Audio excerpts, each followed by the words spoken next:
Assalamualaikum warahmatullahi wabarakatuh. Shalom, nama budaya, Om Swastiastu, salam kebajikan untuk kita semua.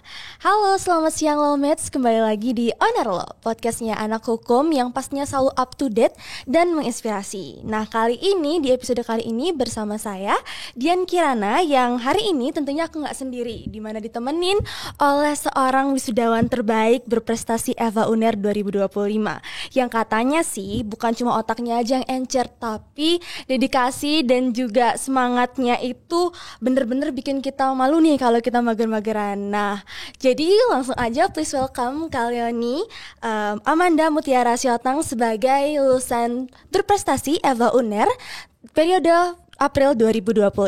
Halo, apa kabar Kak Leonie? Hai Dian, kabar aku baik. Oke, gimana nih perasaannya ketika diumumin jadi bintang utama di wisuda kita kali ini?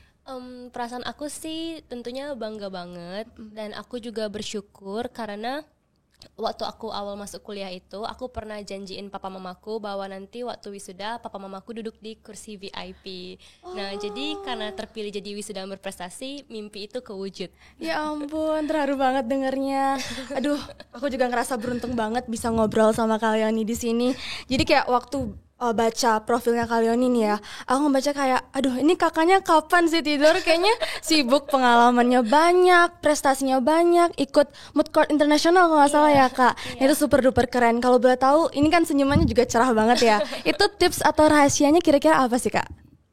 Menurut aku ya, tips paling utama yang selalu aku apply itu aku melakukan hal-hal yang memang aku cintai, hal-hal yang aku passionate about.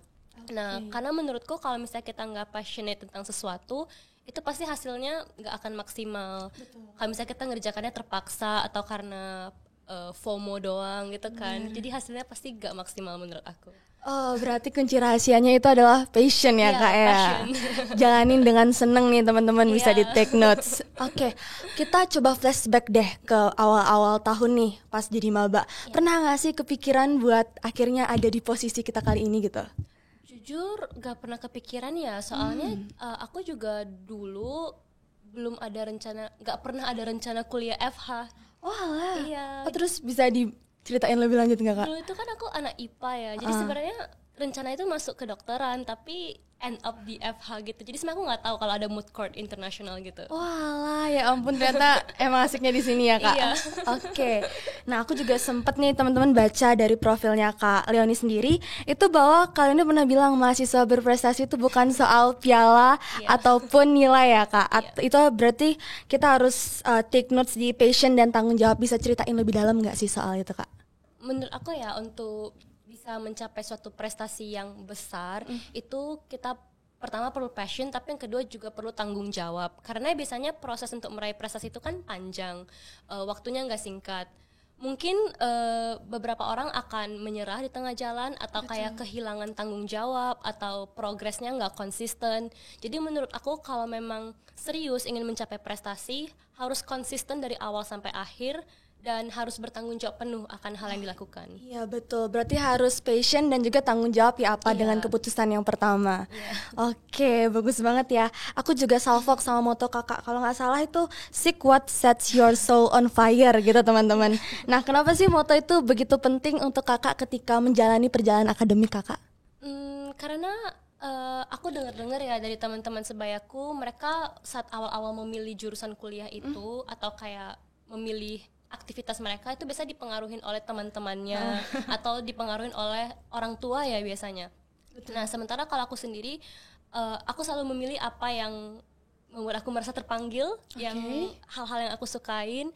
Makanya kayak aku pilih moto itu, seek what sets your soul on fire. Pilihlah hal-hal yang memang membuat kita semangat untuk ngerjainnya. Oh, positif banget teman-teman. Aku jadi seneng loh dengernya. Oke, next. Kak Leonie ini aktif banget di berbagai kompetisi Mood Court dari Internation sampai JSEP and FDI nih. Apa sih momen yang paling berkesan dan apa sih yang buat kakak itu stay untuk tetap mau ikut kompetisi atau ya kayak gitu kak? Kalau ini nggak terlalu akademik boleh nggak? Boleh. Jadi momen yang paling berkesan itu sebenarnya waktu aku jadi tim member JASAP di 2023. Nah, itu kan kita kepilih untuk mewakili Indonesia lanjut di international round di Amerika kan. Nah, tapi pada saat itu sebenarnya aku sedang exchange di Leiden. Nah, Tapi kita tiap hari tuh ada jadwal konsisten latihan 5 kali sehari. Jadi aku tuh karena ada time zone yang berbeda, aku tuh harus bangun subuh-subuh sama tidur malam banget untuk memenuhi jadwal latihan 5 kali itu lewat Zoom gitu. Menurutku tuh berkesan banget sih karena kayak capek tapi at the same time kayak wah pengalaman baru gitu. Capek tapi seru ya Kak, tapi work hard pay off ya berarti. Oke. Nah, di balik prestasi Kakak yang banyak itu, Kakak kan juga pernah jadi ketua atau leader dari suatu FDI International Arbitration Moot Court 2024 tuh. Tentunya kan kita sebagai orang-orang yang tentunya banyak kegiatan organisasi atau perlombaan, itu pasti ada aja masalah di dalamnya Kak. Nah, Kakak sebagai leader yang akhirnya bisa membawa tim Kakak menjadi juara 1, itu apa sih tantangan dan bagaimana solusi Kakak gitu? Sepertinya tantangannya lumayan klise ya. Tantangannya itu dinamika kerja dalam tim. Betul. Nah, beberapa anggota merasa bahwa ada anggota lain yang mungkin kontribusinya kurang atau tanggung jawabnya kurang dalam lomba itu. Nah, aku sih kemarin ngatasinnya, aku adain evaluasi berkala. Dan untuk anggota yang punya concern, mereka bisa mencurahkan concernnya. Dan untuk anggota yang mungkin minim kontribusi atau lalai, itu bisa dinasehatin agar berubah begitu. Oh gitu, berarti harus heart to heart ya Kak, komunikasi yang utama. Harus dikomunikasikan. Oke, siap.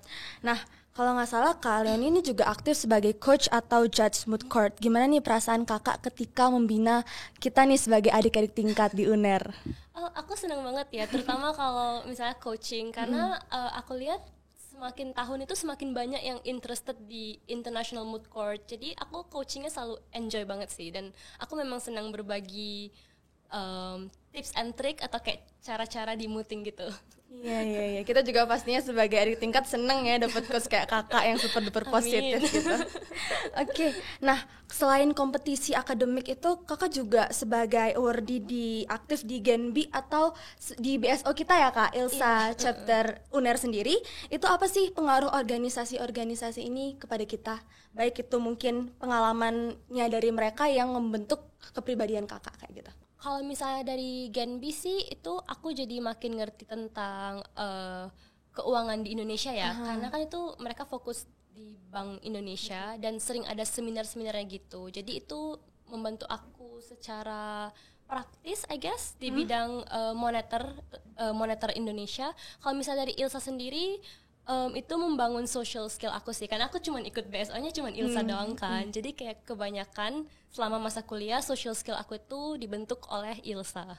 Oh gitu, berarti ngaruh banget ya BSO di sini ya. Walaupun satu ternyata kontribusinya juga oke banget, betul. Oke. Nah sekarang kan kalian ini udah lulus sebagai wisudawan berprestasi nih. Kakak kalau nggak salah siap menjejak karir di firma terbaik ternama di Jakarta. Itu bener nggak? Kalau misalnya bener bisa spill nggak sih cara-cara buat kita nih adik-adik tingkat yang kepo gimana caranya juga biar kayak kakak gitu? Iya, nanti beberapa hari setelah aku lulus aku bakal kerja di salah satu law firm di Jakarta. Sebenarnya cara aku masuk ke law firm ini tuh lewat JESUP 2023. Itu kita disponsorin waktu kita mau pergi internasional di Amerika. Nah, dari situ kita dimintai tantangan kontrak kerja dan itu yang membuat aku bisa kerja di law firm ini. Oh ya ampun, keren banget Kak.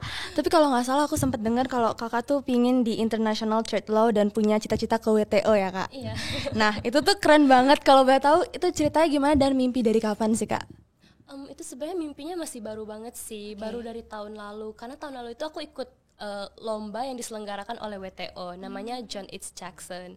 Nah saat aku belajar lomba itu, aku benar-benar kayak jatuh cinta sama international trade law, dan bahkan skripsi aku juga tentang international trade law.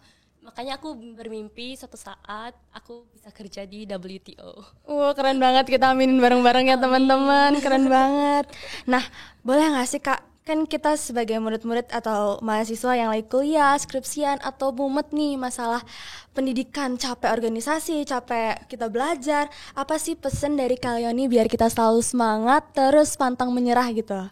Nah, pesan dari aku sih surround yourself with like-minded people. Nah, aku tuh surround myself with teman-teman yang juga sama ambisiusnya dan sama minat belajarnya. Kalau misalnya kita di surround sama teman-teman yang begitu, pasti kita nggak akan patah semangat gitu loh.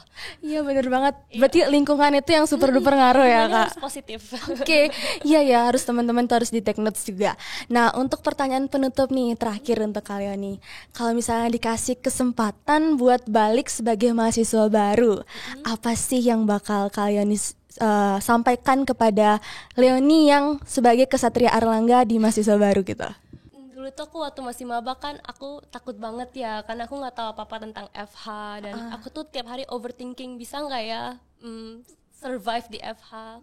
Kalau misalnya aku boleh kasih pesan ke diriku yang dulu, kayak jangan takut karena everything turns out to be great. Iya, turns out menjadi wisudawan berprestasi FH UNER periode April 2025.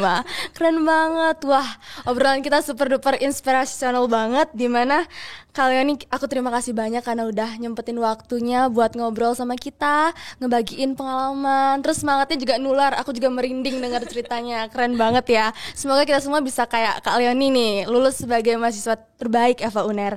Nah, buat teman-teman yang lagi dengerin, semoga cerita dari kalian ini sebagai bahan bakar baru teman-teman untuk ngejalanin belajar kalian ya. Nah, karena bener kata kalian nih, prestasi itu bukan soal nilai ataupun piala, tapi sebagai passion dan juga dibarengin dengan tanggung jawab. Nah, terima kasih teman-teman udah nonton atau dengerin Oner Lo. Dimana di sini sampai jumpa di episode berikutnya, yaitu bersama dengan sosok-sosok luar biasa FH UNER selanjutnya. Jangan lupa follow dan subscribe dari sosmed FH UNER untuk update-update selanjutnya. Terima kasih banyak sekali lagi kalian nih. Oke. Dan saya Dian Kirana sebagai host menutup dengan wassalamualaikum warahmatullahi wabarakatuh.